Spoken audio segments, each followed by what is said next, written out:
I never thought a stroke could be the thing that finally made us honest with each other. But I guess sometimes it takes your best friend collapsing in a grocery store parking lot, his left side going completely numb, his words slurring into nonsense, for you to realize that all those years of carefully maintained distance, all those jokes and deflections, all that pretending, it was just wasted time. Time we could have been living instead of hiding. Jake and I met in college, sophomore year, assigned as lab partners in Chemistry 202. He was the kind of guy who made everything look easy. Confident without being cocky, smart without showing off, with this laugh that started deep in his chest and just filled whatever room he was in. We became inseparable pretty quickly. Study sessions that turned into all-nighters, not because we were actually studying, but because we'd get talking about everything and nothing. Movies, music, our families, our dreams, the meaning of life, whether aliens existed, why pizza tastes better at 2 in the morning. You know, the kind of conversations you have when you're 20 and the whole world still feels full of possibility. After graduation, we both ended up in the same city, almost by accident. Or maybe not accident. Maybe we were already orbiting each other in ways we weren't ready to name. We'd meet for drinks every Thursday without fail. We'd text each other random thoughts throughout the day. When I got promoted at work, he was the first person I called. When his dad died, I was the one who sat with him in the hospital waiting room at 3 in the morning, not saying anything, just being there. But there was always this line we didn't cross, this careful choreography we'd perfected over the years. We could talk about anything except the thing that sat between us, like a third person in every conversation. I dated women, half-heartedly. He'd had a girlfriend for 2 years that everyone, including him, knew wasn't going anywhere. We never talked about why. The stroke happened on a Tuesday. He was 34 years old. 34. You don't think about strokes at 34. You think about career moves and maybe buying a house and whether you should finally start going to the gym regularly. You don't think about your brain betraying you in the canned goods aisle of a Whole Foods. His sister called me from the hospital. I remember exactly where I was when my phone rang, sitting at my desk, staring at a spreadsheet that suddenly meant absolutely nothing. She was crying, trying to explain what had happened, and I couldn't process the words. Jake, hospital, stroke, critical condition. Those words didn't belong in the same sentence. I drove 90 miles an hour to get there. Probably stupid, probably dangerous, but I couldn't make myself slow down. When I finally saw him, hooked up to machines, his face slack on one side, something in my chest cracked open. All that careful distance, all that pretending, it just evaporated. I sat next to his bed and held his hand, and I didn't care who saw or what they thought. The doctor said he was lucky. If lucky is the word for a blood clot in your brain at 34, he'd survive, they said, but recovery would take time. Months of physical therapy, speech therapy, occupational therapy. He'd need help with basic things, cooking, cleaning, getting dressed, remembering to take his medications. His sister lived 3 states away. His mom was dealing with her own health issues. There wasn't really anyone else. So I offered. Actually, I didn't really offer so much as insist. He was getting discharged in a week, and he needed somewhere to go, someone to help him. My apartment had a second bedroom I was using for storage and a home office I barely used. It made sense. That's what I told myself, anyway. It made sense. Jake tried to argue, of course. Even with half his face not quite working right, even with his words coming out slower and sometimes jumbled, he tried to tell me it was too much, that he couldn't ask that of me, that he'd figure something else out. But I could see the fear in his eyes, the fear of being alone, of being helpless, of having to depend on strangers. So I just shook my head and told him it was already decided. He was moving in. Those first few weeks were hard, harder than I'd expected, not because of the caregiving, though that was exhausting, but because suddenly all that distance we'd maintained, all those careful boundaries, they were just gone. I helped him shower.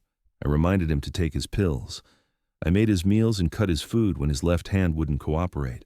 I watched him struggle to button his shirt, tears of frustration streaming down his face, and I had to fight the urge to just do everything for him, because I knew he needed to rebuild that independence. But it was the quiet moments that undid me. Sitting on the couch in the evening, some mindless show playing on TV neither of us was really watching. Him falling asleep with his head on my shoulder, exhausted from a day of therapy. The way he'd reach for my hand sometimes, almost unconsciously, like he needed to make sure I was still there. The vulnerability of it all. The raw honesty of someone who couldn't hide anymore because hiding takes energy he didn't have. One night, about a month after he'd moved in, we were in the kitchen. I was making dinner, something simple, pasta with vegetables. He was sitting at the table, doing the hand exercises his physical therapist had given him, squeezing a stress ball over and over. The silence between us felt different than usual, heavier somehow.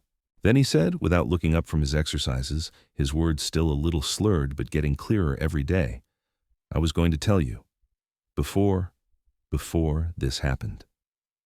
I stopped stirring the pasta.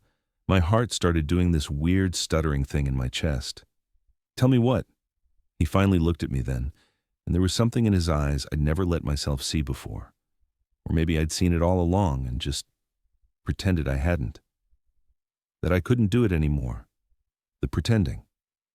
"I was going to tell you that I'd been in love with you since junior year of college, that every woman I ever dated was just me trying to convince myself I could want something different, that every time we said goodbye on Thursday nights I went home and hated myself for being such a coward. The wooden spoon I was holding clattered into the sink. I couldn't breathe, couldn't think. 10 years. He'd been carrying this for 10 years. "Jake," I started, but he held up his hand, the one that still worked properly. "Let me finish. Please. Because if this stroke taught me anything, it's that time isn't guaranteed, and I'm tired.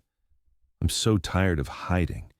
Even if you don't feel the same way, even if this makes everything weird and you want me to move out as soon as I can manage on my own, I needed to say it.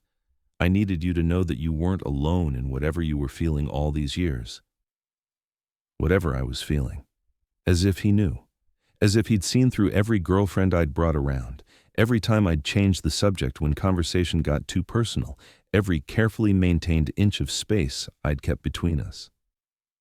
I turned off the stove, walked over to the table, pulled out the chair next to him and sat down. My hands were shaking. "Junior year," I said, my voice barely above a whisper. "You remember that weekend we drove to the coast? Just the two of us, that spontaneous road trip because we both had papers due and decided to procrastinate by going to the beach instead?" He nodded, something like hope flickering across his face. "We built a fire on the beach, stayed up all night talking, and right before sunrise, you fell asleep leaning against my shoulder. And I remember thinking, this is what happiness feels like. This exact moment. And then immediately thinking, I can't think that, I can't feel that, because if I let myself feel that, everything changes."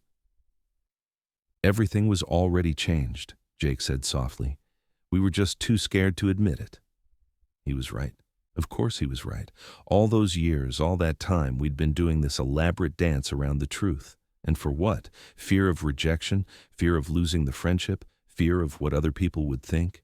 All of it seemed so stupid now, sitting in my kitchen with the pasta getting cold on the stove, and my best friend looking at me like I held his whole world in my hands.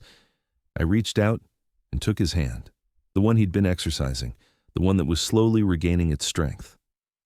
"I'm scared," I admitted. "I'm terrified, actually. Because you're my best friend, Jake. You're the most important person in my life.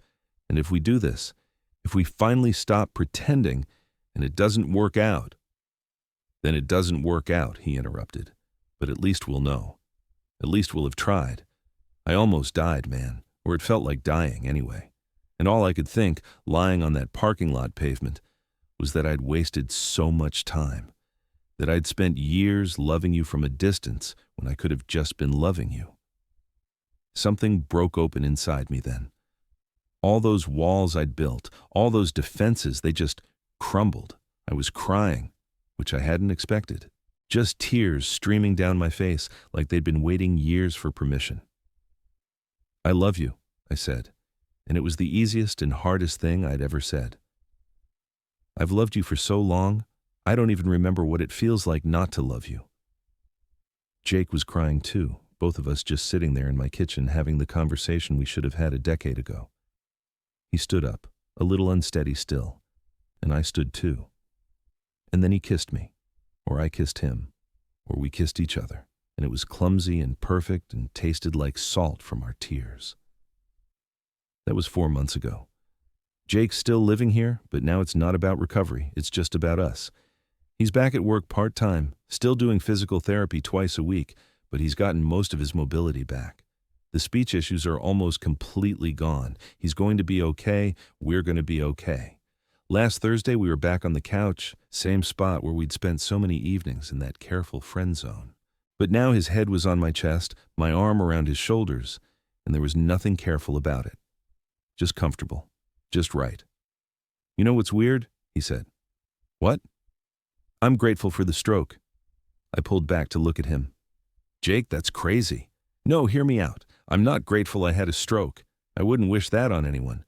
But I'm grateful for what it forced us to do, to finally be honest. Because I don't think we ever would have gotten here otherwise. We would have just kept pretending until we were old men, both alone, wondering what if. He was probably right. We were both too good at pretending, too practiced at keeping that distance. Sometimes it takes something breaking to force you to rebuild it right. We're telling people now, our families, our friends. Some of them are surprised. Most of them just nod like they already knew, like it was obvious to everyone except us. His sister laughed and said, "Finally, I was beginning to think you two would never figure it out." My mom cried, but happy tears, and told me she just wanted me to be happy. My dad was quiet for a minute, then asked when we were coming to visit so he could get to know Jake better, really know him as the person I love. It's not always easy. Coming out in your 30s, renegotiating a relationship that's been platonic for over a decade, figuring out how to be partners when you've been friends for so long. We're still learning, still figuring it out. Some days are awkward, some conversations are hard, but we're doing it together, and that makes all the difference. This morning, I woke up before Jake, watched him sleeping next to me, his face peaceful in the early light. His left side is still a little weaker, probably always will be. There's a faint scar on his arm where the IV was, reminders of how close we came to losing everything before we'd even begun. But he's here. We're here. And we're done pretending. I thought about all those Thursday nights, all those careful conversations, all that time we spent being almost enough for each other, but not quite. And I realized that maybe we needed that time. Maybe we needed to build that foundation of friendship first to really know each other before we could become this. Maybe everything happened exactly when it was supposed to, or maybe that's just what I tell myself to make peace with the years we lost. Either way, we're here now, and that's what matters. Jake stirred, opened his eyes, smiled at me with that same smile that's been undoing me since we were 20 years old. "Morning," he mumbled, his voice still rough with sleep. "Morning," I said back and kissed his forehead. Just that, just morning, just us. Finally us.